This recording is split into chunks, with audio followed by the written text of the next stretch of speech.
নমস্কার, হর হর শম্ভু। শিবলিঙ্গ এমন একটি আমাদের সনাতনী ধর্মে এমন একটা জিনিস কে বলে মন্য করা হয়। শিবলিঙ্গে আপনার প্লেন যদি আপনার জল অভিষেক যদি প্রতিদিন করতে পারেন না, দেন আপনার খুব ভালো ফল হবে। যদি আপনারা কোনো একটি জল, ধরুন আপনারা যে জল খাচ্ছেন সেই জলটাকে একটু শুদ্ধিকরণ করে নেন।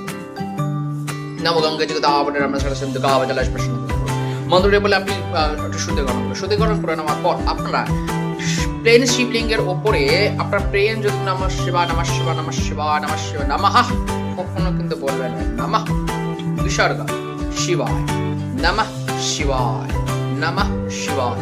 এই নাম মন্ত্রটি বলতে বলতে যদি আপনারা যদি প্রত্যেক প্লেন জল অভিষেক করেন, সেই জল যদি আপনারা পান করেন, অনেক দুরারোগ্য ব্যাধি থেকে কিন্তু আপনারা মুক্তি পাবেন। আপনার ঘরের শিব যে কালো শিব হোক, পিতলের শিব হোক, আপনার ঘরের শিবটাকে পুজো করুন, দেখুন আপনার ঘরে অধিষ্ঠিত শিবই কিন্তু আপনাকে রক্ষা করছে। ভালো থাকবেন, সুস্থ থাকবেন। আমার পেজটিকে লাইক করুন, শেয়ার করুন। ভালো রেমেডি পেতে এই পেজটিকে ফলো করুন। নমস্কার।